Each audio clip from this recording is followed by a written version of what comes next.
ভূত রাত অ্যানিমেশন।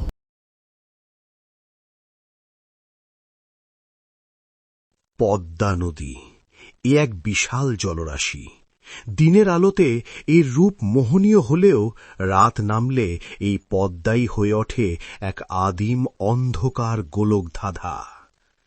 বিশাল এই নদীর বুকের ওপর দিয়ে প্রতিদিন শত শত লঞ্চ চলাচল করে, কিন্তু এদের মধ্যে একটি লঞ্চ নিয়ে মানুষের মুখে মুখে ফিসফাস শোনা যায়। লঞ্চটির নাম এমভি জলতরঙ্গ। দিনের বেলা এটি একদম স্বাভাবিক, যাত্রীদের হইচই আর ইঞ্জিনের শব্দে মুখরিত। কিন্তু ঘড়ির কাঁটা যেই রাত 12:06, এই লঞ্চের বাতাস যেন ভারী হয়ে ওঠে। শুরু হয় এক বিভীষিকা, যার উৎস বহু বছর আগের এক করুণ ও ভয়ঙ্কর ইতিহাস। আজকের যাত্রী শফিক সাহেব, পেশায় ব্যাংকার। জরুরি কাজে ঢাকা থেকে শরীয়তপুর যাচ্ছেন। লঞ্চের কেবিনে শুয়ে তিনি বই পড়ছিলেন। বাইরে ঝিঝি পোকার ডাক নেই, শুধু প্রকাণ্ড ইঞ্জিনের একঘেয়ে শব্দ আর পদ্মার ঢেউয়ের আছড়ে পড়ার আওয়াজ। রাত তখন 12:30। হঠাৎ শফিক সাহেবের মনে হল তার কেবিনের তাপমাত্রা অস্বাভাবিক কমে গেছে। নিঃশ্বাস ছাড়লে ধোঁয়া বেরোচ্ছে। তিনি জানালার পর্দাটা সরালেন। বাইরে ঘুটঘুটে অন্ধকার, কুয়াশার চাদরে ঢাকা চারপাশ। হঠাৎ তিনি দেখলেন জানালার কাঁচের ওপর বাইরে থেকে কেউ একটা ভেজা হাতের ছাপ দিয়ে গেল। কিন্তু বাইরে তো কোনো রেলিং নেই। 3 তলার এই কেবিনের বাইরে কেউ দাঁড়িয়ে থাকা অসম্ভব। ঠিক সেই সময় নিচতলার ডেকে থাকা এক যুবক, নাম তার রানা, বাথরুমে গেল হাত মুখ ধুতে। বাথরুমের ভেতরটা স্যাঁতস্যাঁতে লোনা পানির গন্ধ। রানা বেসিনের আয়নায় তাকিয়ে মুখ ধুল, কিন্তু মুখ তুলে আয়নায় তাকাতেই তার রক্ত হিম হয়ে গেল। আয়নায় নিজের চেহারার বদলে সে দেখল তার পেছনে একটা ছায়া দাঁড়িয়ে আছে। লম্বা চুল, পরনে সাদা কামিজ, কিন্তু শরীরটা পুরোটা ভেজা। টপ টপ করে পানি পড়ছে ফ্লোরে। রানা ঝট করে পেছনে ফিরল, কেউ নেই।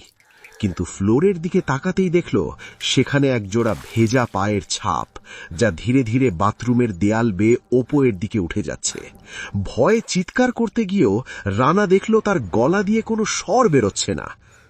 লঞ্চের দোতলায় ক্যান্টিন। রাত 1টা বাজে। সেখানে মাত্র 2 জন যাত্রী বসে চা খাচ্ছিলেন। হঠাৎ ক্যান্টিনের সব লাইট একবার জ্বলে উঠেই দপ করে নিভে গেল। ঘুটঘুটে অন্ধকারে শুধু শোনা গেল একটা অদ্ভুত কান্নার শব্দ। মনে হচ্ছে কি যেন ডুকরে ডুকরে কাঁদছে আর বলছে, আমার খুব শীত করছে, আমাকে একটু তুলে নাও। ক্যান্টিন বয় টর্চ জ্বালাতেই দেখল একটা টেবিলে রাখা খাবারের প্লেটগুলো থেকে পচা মাংসের দুর্গন্ধ বেরোচ্ছে, অথচ মাত্র কিছুক্ষণ আগে গরম বিরিয়ানি পরিবেশন করা হয়েছিল।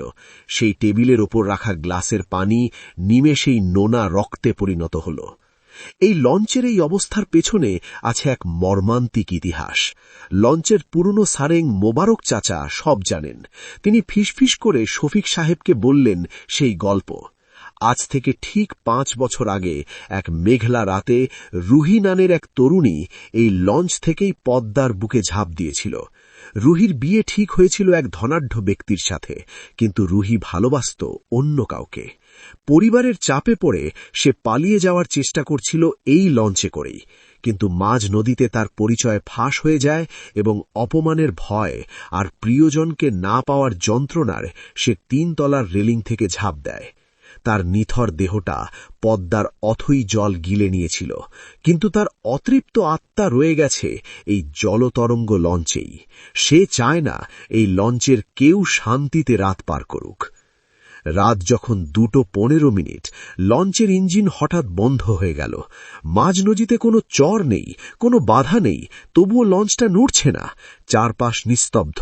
হঠাৎ দেখা গেল লঞ্চের প্রতিটা কোণা থেকে পানি উঠছে, কিন্তু তলা ফাটেনি। কেবিনের ভেতর থেকে শুরু করে ডেক পর্যন্ত তপ্ত নোনা পানি উপচে পড়ছে। যাত্রীরা জীবন বাঁচাতে ছুটাছুটি শুরু করল। শফিক সাহেব দেখলেন লঞ্চের সামনের রেলিংয়ে সেই মেয়েটি দাঁড়িয়ে আছে, রুহি। তার সাদা পোশাক থেকে রক্ত আর পানি মিশে একাকার হয়ে নামছে। তার চোখ দুটো আগুনের মতো লাল। সে হাতের ইশারায় সবাইকে ডাকছে পদ্মার গর্ভে। বাতাসের গর্জনে শোনা যাচ্ছে রুহির আর্তনাদ, তোমরা কেউ ফিরবে না। অন্ধকার আমার সাথী, তোমরাও আমার সাথে চলো। লঞ্চের চারপাশের পানি এখন টকবক করে ফুটছে, যেন পদ্মা নদী নিজেই এক বিশাল কড়াই হয়ে গেছে। লঞ্চের ইঞ্জিন বিকল, আলো আধারির খেলায় সবার ছায়াগুলো যেন দেওয়াল থেকে আলাদা হয়ে নাচছে। শফিক সাহেব করিডোর দিয়ে দৌড়াচ্ছিলেন। হঠাৎ তিনি ৩১১ নম্বর কেবিনের সামনে এসে থমকে দাঁড়ালেন। এই কেবিন থেকেই রুহি শেষবার বেরিয়েছিল। ভেতর থেকে একটা পচা নোনা গন্ধ আসছে। শফিক সাহেব সাহসে ভর করে দরজাটা ধাক্কা দিয়ে খুললেন। দেখলেন কেবিনের মেঝেতে একটা পুরনো ডায়েরি পড়ে আছে, যা পানিতে একদম ভেজা। ডায়েরির পাতায় রুহির শেষ কথাগুলো আবছাভাবে পড়া যাচ্ছে। আমি মরতে চাইনি, ওরা আমাকে ধাক্কা দিয়ে ফেলে দিয়েছে। আমার বিচার না হওয়া পর্যন্ত এই নদী শান্ত হবে না। শফিক সাহেব চমকে উঠলেন। এতদিন সবাই জানত রুহি আত্মহত্যা করেছে, কিন্তু আসলে তাকে খুন করা হয়েছিল। ঠিক তখনই কেবিনের কোণ থেকে রুহির কণ্ঠস্বর শোনা গেল, তবে এবার তা কোনো আর্তনাদ নয়, বরং এক ঠান্ডা ফিসফিসানি। তুমি কি আমার বিচার করবে? শফিক সাহেব পিছনে ফিরে দেখলেন রুহি দাঁড়িয়ে আছে। তার শরীর থেকে মাংস খুলে পড়ছে, চোখের জায়গায় শুধু দুটো অন্ধকার গর্ত। সে তার ভেজা হাতটা শফিক সাহেবের দিকে বাড়িয়ে দিল। পুরো লঞ্চে তখন সাইরেনের মতো হাহাকার বাজছে।